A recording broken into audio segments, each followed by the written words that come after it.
Good morning, ladies and gentlemen. You are listening to a Crystal Network News special report. Now, knowledge is the precursor to safety, and today we aim to provide the citizens of Moonhaven Falls the tools to survive our current guests. Joining us today via enchanted long-range link are Alara Meadowlight and Gary, our foremost experts on all things magical. Now, Alara, the town has been gripped by the sight of these glowing saber-tooths for the last week. What exactly are we dealing with, and why are they here? Audrick, through a combination of local observation and ancient beastries, we have in fact identified these creatures. As Barnaby said last week, it seems that they are in fact sleet stalkers, though of course there is a more scientific name for them. However, the important parts are that they are not biological in the way that a wolf or a bear is. These are etheric parasites, specifically audivores and thermivores. They do not possess a stomach for digesting meat.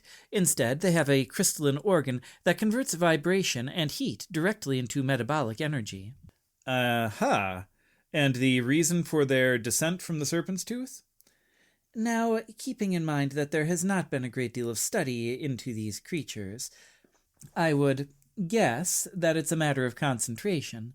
The mountains are vast and relatively quiet in comparison. Moonhaven Falls, by contrast, is a symphony of noise and a beacon of magical heat. To a sleet stalker, our town isn't a collection of houses, it's a high-calorie banquet. The more we speak, the more we play, the more they fill up. It's why they're becoming visible. That violet glow is the visual manifestation of digested sound. Interesting. Now, Gary, you've lived in the shadow of these mountains for quite some time. You must have seen these kinds of cycles before. What should the people know? Actually, I have not encountered them directly before, but they are rather ancient. They do not hate you, though. They do not know you. To them you are buzzing bees. You make the tasty treats that they crave. Like most things, though, I suspect that after a while, a good thing will become too much of a good thing. So you're suggesting that if we become a nuisance, they'll take measures? I do not think so, no. They hunt the peaks for a reason, after all. They are only a threat if we cannot see them, though they may sit on a noise that they particularly like. Also, they will, swallow fire to some extent. If sound is a sweet honey, then heat is a rich roast. And the fountain is like an all-you-can-eat banquet. Most people burn too hot, though. They want to be near you, but not to actually touch you. When they are full, I suspect that they will leave. To expand on Gary's point, we have developed a low acoustic protocol. If a sleet stalker enters your home, do not scream. It only invites them to stay for dessert. Instead, use a sound lure. A simple mechanical ticking clock or perhaps a humming tuning fork placed perhaps 50 yards away from your home should draw them away long enough for you to close the door with them on the other side. At worst, you could probably herd them out of your home by repeatedly brushing against them. As Gary said, most people produce more heat than they find comfortable, but considering you risk frostbite from prolonged exposure, I would only recommend that as a last resort. We will be consulting with Lord Pernatius Kendrick as to what he would like done about them, as well as discussing the town's options for the immediate future, should they prove to be long-term guests. Well, Gary, Alara, thank you for taking some time out of your busy schedules to explain to us what these are and how to deal with them. Any final thoughts? Nothing that comes immediately to mind. They're not actively hostile, so as long as we don't specifically provoke them, they should remain docile. That is basically what I was going to say as well. Do not attempt to attack them, and they should leave you alone. All right, well, thank you very much for that. You heard it here, folks. Stay tuned. You are listening to the Crystal Network here in Moonhaven Falls. Ladies and gentlemen, welcome back to Arena Fury Review for the event you have all been waiting for, the Grand Championship. With the goings-on in Moonhaven, we have been relocated to the plateau near Lord Kendrick's castle. Yeah, man, specialty-built arena, snazzy-looking, comfortable seating, and a wide variety of vendors. What more could a man ask for? Well, today, the fiery grace of the soaring phoenix clashed with the cunning illusions of the kitsune tricksters. Let's relive the most spectacular moments of this epic showdown.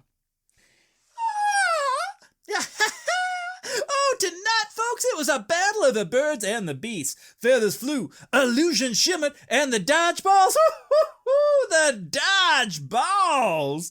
Oh, let's get to the good stuff. The atmosphere is absolutely electric. The Soaring Phoenix, finalists from the Skybound Conference, faced the Kitsune Tricksters, champions of the Shadow Strike League, and the tension was palpable. Yeah, you could cut the tension with a well-thrown shuriken, or maybe just a regular dodgeball. Both teams look ready to leave it all on the arena floor, and maybe pull a few tricks along the way. We have seen a feat of incredible agility from Phantom Flickerer Finn. He seemed to vanish and reappear. The Kitsune Tricksters are living up to their name right from the start. Did he just blink out of existence for a second? That ain't running. That's straight up sorcery. The Phoenix throwers are looking bewildered. Maybe they need some wizard repellent. But the Phoenix seemed to have the answers. Solar Flare Sierra with pinpoint red orb throw, cutting right through what looked like a solid decoy and eliminating illusionary Ian with incredible accuracy. The illusion just shattered! Sierra just debunked that magical trick with pure unadulterated speed. Looks like those illusions aren't as foolproof as the tricksters thought. Phoenix 1, magic 0. The Kitsune Tricksters utilize the green orb. Mystic Mirage Maya disorients Inferno Iris, and in a shocking turn of events, Iris's wild throw takes out her own teammate Ember Ace. Unbelievable.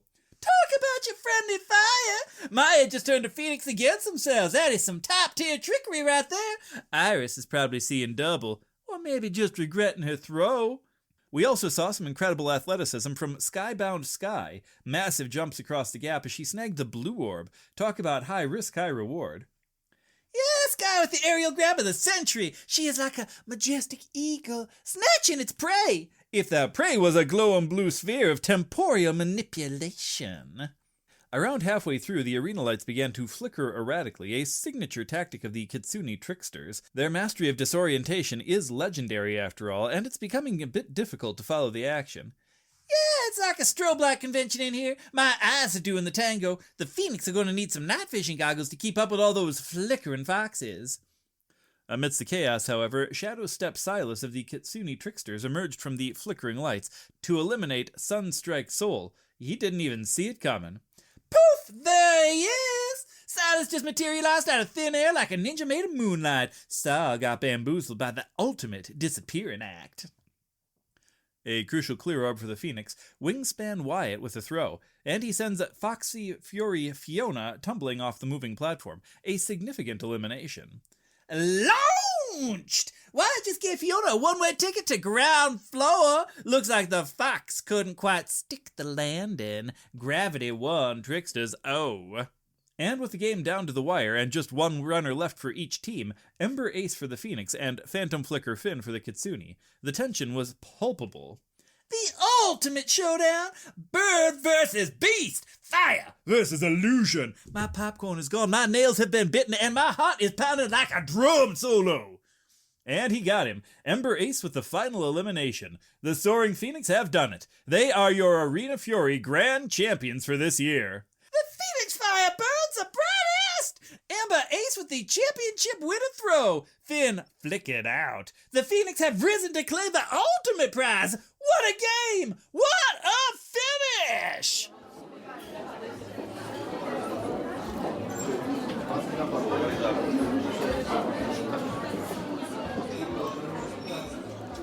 Are you feeling a bit worse for wear after your latest dungeon delve? Did that goblin's rusty blade leave more than just a scratch? Then seek the gentle and skilled care of Sister Agnes's healing hands. Located in a tranquil cottage just outside of Moonhaven proper, Sister Agnes has dedicated her life to the art of healing, drawing upon ancient herbal remedies and the blessings of benevolent deities. She offers a range of treatments to mend both body and spirit, from soothing poultices for minor injuries to more potent concoctions for serious ailments. Sister Agnes provides compassionate care in a peaceful setting. Whether you're suffering from a lingering cough, a nasty bruise, or even the effects of a magical mishap, Sister Agnes's expertise is unparalleled. She also offers guidance on maintaining good health and well-being through natural means. Appointments are recommended, but urgent cases are always seen with care. For genuine healing that goes beyond mere bandages, visit Sister Agnes's Healing Hands. Her cottage is a short, peaceful walk east of Moonhaven, marked by a small garden filled with fragrant herbs. Tell her you heard about her here on the Crystal Network, and receive a complimentary calming tea with your first visit. That's Sister Agnes's Healing Hands.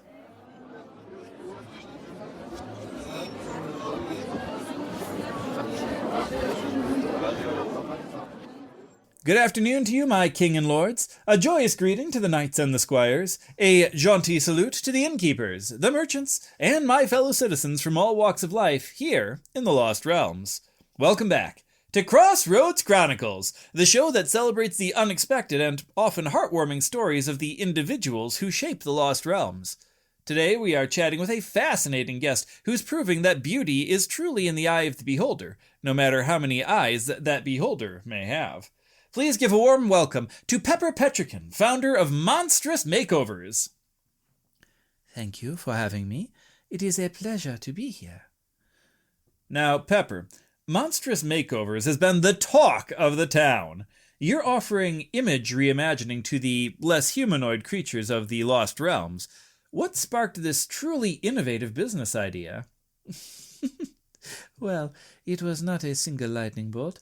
More of a slow build of inspiration from your very own show, actually.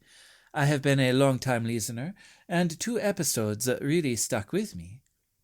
Oh, do tell. We always love hearing how Crossroads Chronicles sparks a new path. Absolutely. First, there was the episode featuring the ooze with the art gallery, the Oozium of Oddities. The idea of something so non-traditional finding a way to express itself creatively and to share the beauty of the world really resonated with me. It made me think about how everyone, no matter their form, deserves to feel good about how they present themselves. Ah, yes, Viscosity, the gelatinous cube, a truly heartwarming story of following one's passion. Exactly. Then, several weeks after, you had that incredible segment on the kobolds who run the Flail Snail Ranch and sell stained glass. That was the second piece of the puzzle. Here were creatures often seen as pests or minor threats, completely subverting expectations by creating something so delicate and beautiful from such an unusual source. It hit me then, if an ooze can curate art, and kobolds can craft stained glass, why could not other non-humanoid creatures find ways to express their own unique aesthetic? So, watching an ooze create art and kobolds herd snails for stained glass led directly to monstrous makeovers? It's a bit of a stretch. A little, perhaps, but it showed me that creativity and self-expression aren't limited by form or societal expectations. I saw so many incredible, diverse beings around the Lost Realms, and it struck me that they might also appreciate feeling their best, even if their best looks a little different from ours. Traditional beauty salons simply are not equipped for creatures with scales or extra limbs, or, well, a complete lack of a typical face. I can only imagine. What has been your most challenging or perhaps surprising request so far? Oh, every client is unique and challenging. I recently had a Greek come in who wanted a more approachable look for a job interview. It turns out that a gentle shimmer on its rocky hide and some strategically placed, non-toxic, bioluminescent moss can really make a difference. But honestly, my most surprising was probably a very shy intellect devourer who wanted to explore a different brain case pattern. Who knew they cared so much about cranial aesthetics? Well, that's incredible. And what's been the general reaction from your clientele? Are they embracing these transformations? Oh, absolutely. The joy on their their various forms of faces, when they see the results, is incredibly rewarding. It is not just about looking different. It is about the confidence. It is about being seen and feeling good in your own skin, or scales, or chitin, or amorphous blob, whatever the case may be. So, monstrous makeovers is more than just superficial changes. It's more about personal empowerment. Exactly. It is about celebrating the inherent beauty of every creature and helping them express their individuality. Because, at the end of the day, feeling good about yourself is a universal desire, no matter your form. Well, that was beautifully put, Pepper. You've truly shown us that creativity and compassion can transform lives in the most unexpected of ways. Pepper Petrican, thank you so much for sharing your inspiring story with us here on Crossroads Chronicles, and we wish you continued success with monstrous makeovers. The pleasure was all mine. May everyone find their own unique way to shine. And that was the remarkable Pepper Petrican, proving that a fresh perspective can lead to a booming business and a whole lot of happy customers. Don't go anywhere, folks. You're listening to Crossroads Chronicles on the Lost Realms Crystal Network. Welcome back to our more adventurous listeners and everyone keeping their finger on the pulse of the world. Morwin Brightseen here, ready to oil the gears of your next profitable misadventure. It's time for the latest on what's opening up and what's holding fast in our latest Dungeon Delvers report. Up first, we have the clockwork tomb of Zarthis in the arid steppes. Delvers, we got us a fresh one. After the seismic shift of last week, a previously sealed vault has been uncovered. Initial reports suggest this place is teeming with animated constructs. Think metal golems and brass sentries. It is currently uncleared, barely touched. The biggest news we have is that the first small expedition, a trio of mages called the Rune Weavers, suffered a total failure after encountering an automated defense system. They reported that the floor itself tried to crush them. Now, this is a moderate to high-level site, and its novelty means the market for its unique clockwork components will be sky-high. So, be the first to bring out a Zarthis gear spring, and you could practically retire. Up next, we have the Gloomvein mine under the Obsidian Peaks. This subterranean network, known for its deep deposits of shadow iron, is stubbornly refusing to be tamed. The local Iron Pact Guild launched a massive, coordinated effort to finally declare the place cleared, but that campaign proved to be an abysmal failure. The reason? The monster population, specifically the enormous deep-dwelling cave trolls. They have not only stabilized, but appear to be working together now. The mine's status is officially resurgent. They now control the lower 3 shafts. Now, before you pack your bags, listen up for the high-value target here. The city-state of Valoria has posted an extremely lucrative bounty for an artifact that they are calling the Scepter of Quietus. The scepter is rumored to be located somewhere within the treacherous lower levels of the Gloomvein mine, likely guarded by the aforementioned trolls. The price for its delivery, though, is a breathtaking 10,000 gold pieces. That's a 1 with 4 zeros behind it, folks. But remember, you will have to deal with a mine full of coordinated trolls and the deepest, darkest veins in this planet. High risk, but maximum reward. Now remember, luck favours the prepared, and the prepared always listen in here to the Dungeon Delvers Report. So, stay safe, and happy hunting! Good evening, Moonhaven Falls. You are listening to the Crystal Network, and I'm your host, Audrick Cashmere. The mist is particularly heavy this evening. It's that thick, clinging Moonhaven spray that makes the cobblestones look like polished silver, and my hair look like a damp bird's nest. Timmy, our intern? Associate! Our newly returned, magically and musically inclined associate has attempted to fix the studio normalizer, but it is currently emitting a sound like a dying badger, so if you hear a rhythmic thumping, don't be too alarmed. It's just the price of magic-fueled infrastructure. Now, on to the local happenings. With the Sleet Stalker invasion, a different but no less concerning story has apparently fallen by the wayside. We are entering day 6 of what I am currently calling the Great Gourmet Grifting. It started last Wednesday with Mrs. Gable's marmalade. As you all know, Mrs. Gable makes the best prize-winning marmalade in the region. But on Wednesday, she reported that no less than 4 jars had vanished from her home. Since then, the thief has apparently developed quite the palate. The same day, the Miller family reported that 2 freshly baked loaves of sourdough vanished from the cooling rack near the window. On Thursday, 3 wheels of aged goat cheese disappeared from the cellar in the Falling Water Inn. At first, these disappearances were being blamed on our furry guests, but by Saturday, someone, presumably our hungry ghost, had absconded with an entire crate of dragon spine grapes from the basement of the Green Unicorn Inn, as well as 2 barrels of their finest ethereal elf wine. Now, Alara Vancroft and the town guard have been, shall we say, thorough. They've checked the bags of every traveler crossing the bridges, searched the saddlebags and carts of every merchant, even peered into the local kids' clubhouse, much to the amusement of Gary, who, I am told, responded by chuckling when Finn the Fantastic accidentally turned the lead guard's helmet into a very lovely flower pot. But here's the mystery, my dear listeners. There are no tracks. There is no mud from the riverbank, no forced locks, no broken windows. It's as if this thief simply materializes in the middle of our food stores, dines like the king, and then vanishes into the spray. Morwin suggested it may be a culinary kelpie rising from the Dragonblood River, but Alara Meadowlight merely laughed at me when I asked her for a reading. She said, and I quote, "The stars don't care about your cheese, Audrick."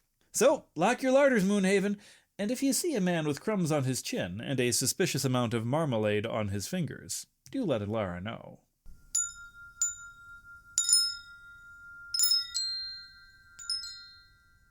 I appreciate your attention, ladies and gentlemen, but this concludes our episode for the week. We release a new episode every Tuesday morning at 5 a.m. Eastern, and I hope you found this podcast a bit enchanting, a little amusing, and even genuinely creative. If you did, I'd appreciate it if you'd subscribe to the channel or follow the podcast, maybe even take a moment to rate it and share it with a friend or a community, as well as stopping by our Facebook or Patreon page to let me know what your favorite segment is. It's simple, it's easy, it lets the algorithm know that you listen to and want to continue hearing these stories. As a heads up, we have begun a question of the week over on Facebook, where we ask you about things like your favorite retired character or how you would respond to Igneous's gauntlet. Do please pop on over and share your stories with us. Also, keep in mind that I personally write, edit, and produce all the content for this show, with the occasional guest appearance from my wife and children. If you want to buy me a cup of coffee, or Timmy a cup of cocoa per month, as encouragement to continue creating it, we gratefully accept. Thank you to all of our supporters, especially the increasing number of you who have reached out to tell me your favorite parts. My family and I genuinely appreciate all of you showing your support by tuning in every week, and we would like to thank you for continuing to do so. I look forward to seeing you in the comments, and I hope you tune in again next week.